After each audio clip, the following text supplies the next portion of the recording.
ನೀವು ಟ್ರೈನ್ನಲ್ಲಿ ಜರ್ನಿ ಮಾಡೋ ಪ್ಲಾನ್ ಮಾಡ್ತಿದ್ದೀರಾ? ಅದರಲ್ಲೂ ಫ್ಯಾಮಿಲಿ ಮೆಂಬರ್ಸ್ಗೆ ಅಥವಾ ಫ್ರೆಂಡ್ಸ್ಗೆ ನೀವೇನಾದರೂ ಮೊಬೈಲ್ನಲ್ಲಿ ಟಿಕೆಟ್ ಬುಕ್ ಮಾಡಿ ಅದನ್ನ ವಾಟ್ಸಪ್ನಲ್ಲಿ ಕಳಿಸಿಕೊಟ್ಟು ಆರಾಮವಾಗಿ ಹೋಗಿ ಬನ್ನಿ ಅಂತ ಹೇಳಿದ್ದೀರಾ? ಹಾಗಾದ್ರೆ ಈ ವಿಡಿಯೋನ ನೀವು ಕೊನೆ ತನಕ ನೋಡಬೇಕು. ಯಾಕೆಂದ್ರೆ ರೈಲ್ವೆ ಇಲಾಖೆ ಈಗ ಒಂದು ಭಾರಿ ಶಾಕಿಂಗ್ ರೂಲ್ಸ್ ಅನ್ನು ತಂದಿದೆ. ಇನ್ನು ಮುಂದೆ ನೀವು ಟ್ರೈನ್ನಲ್ಲಿ ಪ್ರಯಾಣಿಸುವಾಗ ವಾಟ್ಸಪ್ಗೆ ಬಂದಿರುವ ಟಿಕೆಟ್ ಫೋಟೋ, ಸ್ಕ್ರೀನ್ ಶಾಟ್ ಅಥವಾ PDF ಕಾಪಿಯನ್ನ ಟಿಕೆಟ್ ಕಲೆಕ್ಟರ್ ಅಂದ್ರೆ TTEಗೆ ತೋರಿಸಿದ್ರೆ ಅದನ್ನ ಒಪ್ಪಲ್ಲ. ಅಷ್ಟೇ ಅಲ್ಲ, ನಿಮ್ಮನ್ನ ಟಿಕೆಟ್ ಇಲ್ಲದ ಪ್ರಯಾಣಿಕ ಅಂತ ಕನ್ಸಿಡರ್ ಮಾಡಿ ಭಾರಿ ದಂಡ ಅಂದ್ರೆ ಫೈನ್ ಕೂಡ ಹಾಕ್ತಾರೆ. ಇದೇನ್ ಗುರು, ರೈಲ್ವೆ ಇಲಾಖೆಯವರಿಗೆ ಬುದ್ಧಿ ಇಲ್ವಾ ಅಂತ ಬೈತೀರಿ ಅಂತ ಗೊತ್ತು. ಆದ್ರೆ ಇದು ಕೇವಲ ಅನ್ರಿಸರ್ವ್ಡ್ ಡಿಜಿಟಲ್ ಟಿಕೆಟ್ಗೆ ಮಾತ್ರ ಅಪ್ಲೈ ಆಗುತ್ತೆ. ಸಾಮಾನ್ಯ ರಿಸರ್ವ್ ಬುಕಿಂಗ್ ನಲ್ಲಿ ಏನಾದರೂ ಬದಲಾವಣೆಗಳು ಆಗಿದ್ದಾವ ಎಂಬುದನ್ನ ಈ ವಿಡಿಯೋದಲ್ಲಿ ನೋಡೋಣ. ರೈಲ್ವೆ ಇಲಾಖೆ ತಂದ ಹೊಸ ರೂಲ್ಸ್ಗಳು ಏನು, ಜನರು ಯಾಕೆ ಇದರ ವಿರುದ್ಧ ಆಕ್ರೋಶ ವ್ಯಕ್ತಪಡಿಸುತ್ತಿದ್ದಾರೆ, ರೈಲ್ವೆ ಇಲಾಖೆ ತಂದಿರುವ ಇತರ ಬದಲಾವಣೆಗಳೇನು, ಇದೆಲ್ಲದರ ಕಂಪ್ಲೀಟ್ ಡೀಟೇಲ್ಸ್ ಅನ್ನ ಇವತ್ತಿನ ವಿಡಿಯೋದಲ್ಲಿ ಡೀಟೇಲ್ ಆಗಿ ನೋಡ್ತಾ ಹೋಗೋಣ ಬನ್ನಿ. ರೈಲ್ವೆ ಟಿಕೆಟ್ ರೂಲ್ಸ್ ನಲ್ಲಿ ಭಾರಿ ಚೇಂಜ್. ವಾಟ್ಸಪ್ ಟಿಕೆಟ್ ಇನ್ಮುಂದೆ ಇನ್ವ್ಯಾಲಿಡ್. ಹೌದು, ಇತ್ತೀಚಿನ ದಿನಗಳಲ್ಲಿ ಜನರು ಡಿಜಿಟಲ್ ಆಗಿ ಬುಕ್ ಮಾಡೋಕೆ ತುಂಬಾ ಇಂಟ್ರೆಸ್ಟ್ ತೋರಿಸ್ತಿದ್ದಾರೆ. ಹೌದು, ಇತ್ತೀಚಿನ ದಿನಗಳಲ್ಲಿ ಜನರು ಡಿಜಿಟಲ್ ಆಗಿ ಟಿಕೆಟ್ ಬುಕ್ ಮಾಡೋದಕ್ಕೆ ತುಂಬಾ ಇಂಟ್ರೆಸ್ಟ್ ತೋರಿಸ್ತಾ ಇದ್ದಾರೆ. ಅಂದ್ರೆ ಇದನ್ನೇ ನೆಪವಾಗಿಟ್ಟುಕೊಂಡು ಕೆಲವರು ಟ್ರಿಕ್ ಮಾಡೋದಕ್ಕೆ ಶುರು ಮಾಡ್ತಿದ್ದಾರೆ. ಇದನ್ನ ತಡೆಯೋಕೆ ಭಾರತೀಯ ರೈಲ್ವೆ ಇಲಾಖೆ ಈಗ ಹೊಸ ಕ್ಲಾರಿಫಿಕೇಶನ್ ಅನ್ನು ನೀಡಿದೆ. ಇದರ ಪ್ರಕಾರ ನೀವು ರೈಲ್ ಒನ್ ಆಪ್ ಮೂಲಕ ಡಿಜಿಟಲ್ ಅನ್ರಿಸರ್ವ್ಡ್ ಟಿಕೆಟ್ ಅಂದ್ರೆ ಸಾಮಾನ್ಯ ದರ್ಜೆಯ ಟಿಕೆಟ್ ಬುಕ್ ಮಾಡಿದ್ರೆ ಆ ಟಿಕೆಟ್ ಜರ್ನಿ ಮಾಡುವ ಟೈಮ್ ನಲ್ಲಿ ಅದೇ ಮೊಬೈಲ್ ಫೋನ್ ನಲ್ಲಿ ಇರಬೇಕು. ಅಂದ್ರೆ ಯಾವ ಮೊಬೈಲ್ ನಿಂದ ನೀವು ಟಿಕೆಟ್ ಬುಕ್ ಮಾಡಿದ್ದೀರೋ ಅದೇ ಫೋನ್ ನಲ್ಲಿ ಆಪ್ ಓಪನ್ ಮಾಡಿ ಒರಿಜಿನಲ್ ಟಿಕೆಟ್ ಅನ್ನ ತೋರಿಸಬೇಕು. ಇದನ್ನ ಬಿಟ್ಟು ವಾಟ್ಸಪ್ ನಲ್ಲಿ ಶೇರ್ ಮಾಡಿರುವ ಟಿಕೆಟ್ಗಳು, ಸ್ಕ್ರೀನ್ ಶಾಟ್ಗಳು, ಫೋಟೋಗಳು ಅಥವಾ PDF ವರ್ಷನ್ ಗಳನ್ನ ತೋರಿಸಿದ್ರೆ ನಡೆಯಲ್ಲ. ಅವುಗಳನ್ನ ಟಿಕೆಟ್ ಚೆಕಿಂಗ್ ಸಿಬ್ಬಂದಿ ಯಾವುದೇ ಕಾರಣಕ್ಕೂ ಅಕ್ಸೆಪ್ಟ್ ಮಾಡಲ್ಲ. ಸೌತ್ ಈಸ್ಟ್ ಸೆಂಟ್ರಲ್ ರೈಲ್ವೆ ತನ್ನ ಅಧಿಕೃತ ಎಕ್ಸ್ ಅಕೌಂಟ್ ನಲ್ಲಿ ಈ ಬಗ್ಗೆ ಸ್ಪಷ್ಟನೆ ನೀಡಿದ್ದು, ಒಂದು ವೇಳೆ ನೀವು ಸ್ಕ್ರೀನ್ ಶಾಟ್ ತೋರಿಸಿದ್ರೆ ಅದನ್ನ ವ್ಯಾಲಿಡ್ ಟ್ರಾವೆಲ್ ಅಥಾರಿಟಿ ಅಂತ ಕನ್ಸಿಡರ್ ಮಾಡಲ್ಲ ಅಂತ ವಾರ್ನಿಂಗ್ ಕೊಟ್ಟಿದೆ. ಇತ್ತೀಚೆಗೆ ಪ್ಯಾಸೆಂಜರ್ ಒಬ್ಬರು TTEಗೆ ವಾಟ್ಸಪ್ ಸ್ಕ್ರೀನ್ ಶಾಟ್ ತೋರಿಸಿದ್ದಕ್ಕೆ ದಂಡ ಹಾಕಿದ ಘಟನೆ ನಡೆದ ಬೆನ್ನಲ್ಲೇ ರೈಲ್ವೆ ಇಲಾಖೆ ಈ ಕಠಿಣ ನಿಯಮವನ್ನ ಜಾರಿಗೆ ತಂದಿದೆ. ಜರ್ನಿ ಮುಗಿಯುವವರೆಗೂ ಮೊಬೈಲ್ ನಲ್ಲಿ ಇರಬೇಕು ಆಪ್. ಟ್ರೈನ್ ಹೊರಡುವ ಮುನ್ನವೇ ಬುಕ್ಕಿಂಗ್ ಕಡ್ಡಾಯ. ರೈಲ್ವೆ ಇಲಾಖೆ ಹೇಳಿರುವ ಪ್ರಕಾರ ನೀವು ಬುಕ್ ಮಾಡಿರುವ ಡಿಜಿಟಲ್ ಅನ್ರಿಸರ್ವ್ಡ್ ಟಿಕೆಟ್ ಆಪ್ ನಲ್ಲಿ ಇರಬೇಕು ಮತ್ತು ಆ ಮೊಬೈಲ್ ಜರ್ನಿ ಮುಗಿಯೋ ತನಕ ನಿಮ್ಮ ಜೊತೆಯಲ್ಲೇ ಇರಬೇಕು. ಅಷ್ಟೇ ಅಲ್ಲ, ಜರ್ನಿ ಮಾಡೋರು ತಮ್ಮ ಫೋನ್ ಅನ್ನ ಚೆನ್ನಾಗಿ ಚಾರ್ಜ್ ಮಾಡಿ ಇಟ್ಟುಕೊಂಡಿರ್ಬೇಕು. ಯಾಕೆಂದ್ರೆ ಟಿಕೆಟ್ ಚೆಕ್ ಮಾಡೋಕೆ ಬಂದಾಗ ಮೊಬೈಲ್ ಸ್ವಿಚ್ ಆಫ್ ಆಗಿದ್ರೆ ಅಥವಾ ಬ್ಯಾಟ್ರಿ ಖಾಲಿ ಆಗಿದ್ರೆ ನಿಮ್ಮ ಹತ್ರ ಟಿಕೆಟ್ ಇಲ್ಲ ಅಂತಾನೆ ಕನ್ಸಿಡರ್ ಮಾಡ್ತಾರೆ. ಇದರ ಜೊತೆಗೆ ಪ್ಯಾಸೆಂಜರ್ಗಳು ತಮ್ಮ ಡಿಜಿಟಲ್ ಅನ್ರಿಸರ್ವ್ ಟಿಕೆಟ್ ಅನ್ನ ಟ್ರೈನ್ ಸ್ಟೇಷನ್ ಇಂದ ಹೊರಡುವ ಮುನ್ನವೇ ಬುಕ್ ಮಾಡಿರಬೇಕು. ಒಂದು ವೇಳೆ ಟ್ರೈನ್ ಆಲ್ರೆಡಿ ಸ್ಟೇಷನ್ ಇಂದ ಹೊರಟು ಹೋದ ಮೇಲೆ ನೀವು ಆಪ್ ನಲ್ಲಿ ಟಿಕೆಟ್ ಜನರೇಷನ್ ಮಾಡಿದ್ರೆ ಅದನ್ನ ಇನ್ವ್ಯಾಲಿಡ್ ಅಂತಾನೆ ಕನ್ಸಿಡರ್ ಮಾಡಲಾಗುತ್ತೆ. ಅಂದ್ರೆ ಒಂದಿಷ್ಟು ಜನ ಟ್ರೈನ್ ಸ್ಟಾರ್ಟ್ ಆದ್ಮೇಲೆ ರೈಲಿಗೆ ಹತ್ತಿ ಟಿಕೆಟ್ ಜನರೇಟ್ ಮಾಡ್ತಾರೆ ಅಥವಾ ಚೆಕಿಂಗ್ ಬಂದಿದ್ದಾರೆ ಅಂತ ಗೊತ್ತಾದ ಮೇಲೆ ಟಿಕೆಟ್ ಅನ್ನ ಜನರೇಟ್ ಮಾಡ್ತಾರೆ. ಅದರಿಂದ ಇದನ್ನು ತಪ್ಪಿಸಲು ಈ ನಿಯಮವನ್ನ ತರಲಾಗಿದೆ. ಅಷ್ಟೇ ಅಲ್ಲದೆ ಪ್ರಯಾಣಿಸುವಾಗ ಮೊಬೈಲ್ ಜೊತೆಗೆ ಸರ್ಕಾರದ ಯಾವುದಾದರೂ ಒಂದು ಫೋಟೋ ID ಕಾರ್ಡ್ ಇಟ್ಟುಕೊಳ್ಳುವುದು ಕೂಡ ಕಡ್ಡಾಯವಾಗಿದೆ. ಯಾವ ಟಿಕೆಟ್ಗೆ ಈ ರೂಲ್ಸ್ ಅನ್ವಯವಾಗುತ್ತೆ? ಅನ್ರಿಸರ್ವ್ ಮತ್ತು ರಿಸರ್ವ್ ಟಿಕೆಟ್ ವ್ಯತ್ಯಾಸವೇನು? ಅಯ್ಯೋ ಏನಪ್ಪಾ, ಈ ರೀತಿ ಮಾಡಿದ್ರೆ ನಾವು ಯಾರಿಗಾದ್ರೂ ಟಿಕೆಟ್ ಬುಕ್ ಮಾಡಿ ಅವರನ್ನ ಎಲ್ಲಿಗಾದ್ರೂ ಕಳಿಸ್ತೀವಿ, ಫ್ಯಾಮಿಲಿನೋ ಅಥವಾ ಸ್ನೇಹಿತರೋ ಟಿಕೆಟ್ ಬುಕ್ ಮಾಡೋಕೆ ಹೇಳಿರ್ತಾರೆ. ಟಿಕೆಟ್ ಬುಕ್ ಮಾಡಿ ಅವರಿಗೆ PDF ಕಳಿಸಿರ್ತೀವಿ. ಈಗ PDF ಟಿಕೆಟ್ ಅನ್ನ ಅಕ್ಸೆಪ್ಟ್ ಮಾಡಲ್ಲ ಅಂದ್ರೆ ಹೇಗೆ? ಇದ್ಯಾವ ಸೀಮೆ ರೂಲ್ಸ್ ಅಂತ ಬೈಕೊಳ್ತಿರ್ತೀರಿ. ಆದರೆ ಖಂಡಿತ ಬೈಕೋಬೇಡಿ, ಜೊತೆಗೆ ಕನ್ಫ್ಯೂಸ್ ಕೂಡ ಆಗಬೇಡಿ. ಇಲ್ಲಿ ಒಂದು ಸಿಂಪಲ್ ಡಿಫರೆನ್ಸ್ ಕೂಡ ಇದೆ, ಅದನ್ನು ನೀವು ಅರ್ಥ ಮಾಡ್ಕೊಳ್ಬೇಕು ಅಷ್ಟೇ. ಈ ಹೊಸ ರೂಲ್ಸ್ ಕೇವಲ ಡಿಜಿಟಲ್ ಅನ್ರಿಸರ್ವ್ಡ್ ಟಿಕೆಟ್ಗಳಿಗೆ ಅಂದ್ರೆ ರೈಲ್ ಒನ್ ಆಪ್ ಮೂಲಕ ಬುಕ್ ಮಾಡುವ ಸಾಮಾನ್ಯ ಟಿಕೆಟ್ಗಳಿಗೆ ಮಾತ್ರ ಅನ್ವಯವಾಗುತ್ತೆ. ರಿಸರ್ವ್ ಟಿಕೆಟ್ಗಳಿಗೆ ಈ ರೂಲ್ಸ್ ಅನ್ವಯಿಸುವುದಿಲ್ಲ. ಯಾಕೆಂದ್ರೆ ರಿಸರ್ವ್ ಈ ಟಿಕೆಟ್ಗಳಲ್ಲಿ ಆಲ್ರೆಡಿ ಪ್ಯಾಸೆಂಜರ್ ಹೆಸರು, ಸೀಟ್ ನಂಬರ್ ಮತ್ತು PNR ನಂಬರ್ ಜನರೇಟ್ ಆಗಿರುತ್ತದೆ. TTEಗಳು ಗವರ್ನಮೆಂಟ್ ID ನೋಡಿ ಅದನ್ನ ಕನ್ಫರ್ಮ್ ಮಾಡ್ತಾರೆ. ಇಲ್ಲಿ ಯಾವುದೇ ಸಮಸ್ಯೆ ಆಗಲ್ಲ, ನೀವು ಟಿಕೆಟ್ ಕೂಡ ತೋರಿಸುವ ಅಗತ್ಯ ಇರಲ್ಲ. ಇದರ ನಿಯಮಗಳು ಏನು ಚೇಂಜು ಆಗಿಲ್ಲ.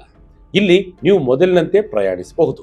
ಆದ್ರೆ ಅನ್ರಿಸರ್ವ್ ಟಿಕೆಟ್ಗಳಲ್ಲಿ ಯಾವುದೇ ಸೀಟ್ ಕನ್ಫರ್ಮೇಶನ್ ಇರಲ್ಲ. ಇದನ್ನೇ ಮಿಸ್ಯೂಸ್ ಮಾಡಿಕೊಂಡು ಒಂದು ಟಿಕೆಟ್ನ ಸ್ಕ್ರೀನ್ ಶಾಟ್ ಅನ್ನ 10 ಜನರಿಗೆ ವಾಟ್ಸಪ್ ನಲ್ಲಿ ಶೇರ್ ಮಾಡಿ ಎಲ್ಲರೂ ಒಂದೇ ಟಿಕೆಟ್ ನಲ್ಲಿ ಜರ್ನಿ ಮಾಡುವ ಸಾಧ್ಯತೆ ಇರುತ್ತೆ. ಇದನ್ನ ತಡೆಯೋಕ್ಕೋಸ್ಕರವೇ ರೈಲ್ವೆ ಇಲಾಖೆ ಇಷ್ಟೊಂದು ಕಠಿಣ ನಿಯಮವನ್ನು ತಂದಿದೆ. ಹಾಗಾದ್ರೆ ಫಿಸಿಕಲ್ ಪ್ರಿಂಟ್ ತಗೊಂಡ್ರೆ ನಡೆಯುತ್ತಾ ಅಂದ್ರೆ ಹೌದು.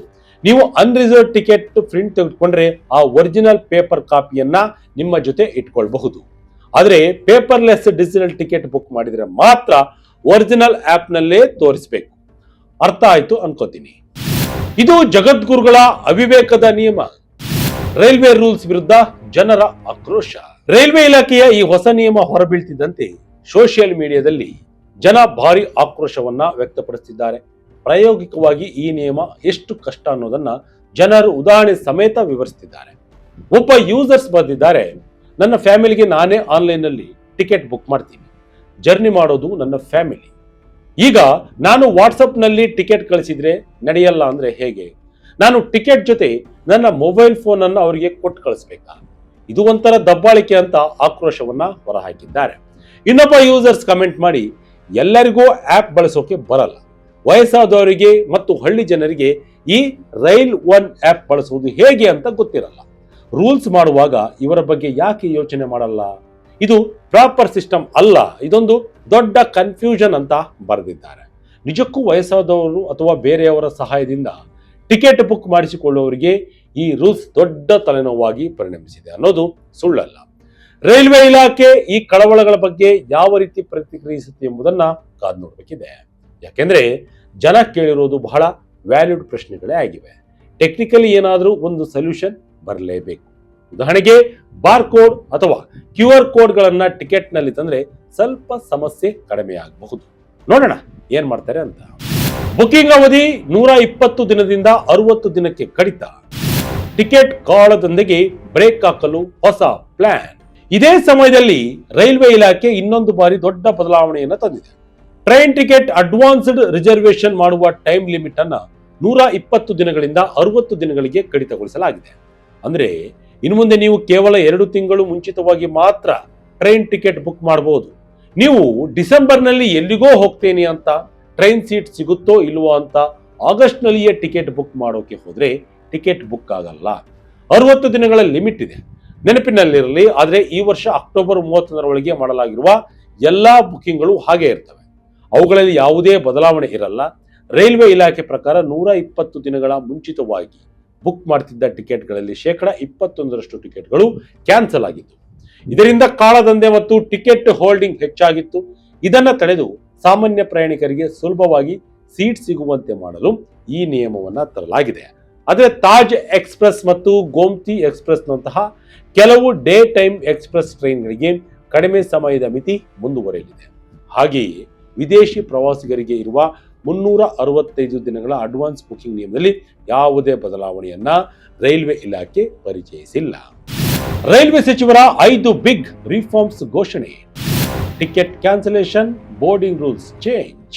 ಈ ನಿಯಮಗಳ ಜೊತೆಗೆ ಕೇಂದ್ರ ರೈಲ್ವೆ ಸಚಿವ ಅಶ್ವಿನಿ ವೈಷ್ಣವ್ ರವರು ಈ ವರ್ಷ ಹಮ್ಮಿಕೊಂಡಿರುವ 52 ವಾರಗಳಲ್ಲಿ 52 ಸುಧಾರಣೆಗಳ ಯೋಜನೆಯ ಭಾಗವಾಗಿ 5 ಪ್ರಮುಖ ಸುಧಾರಣೆಗಳನ್ನ ಘೋಷಿಸಿದ್ದಾರೆ. ಇದರಲ್ಲಿ ಮುಖ್ಯವಾಗಿ ಟಿಕೆಟ್ ಕ್ಯಾನ್ಸಲೇಷನ್ ಮತ್ತು ರೀಫಂಡ್ ರೂಲ್ಸ್ ಚೇಂಜ್ ಆಗಿದೆ.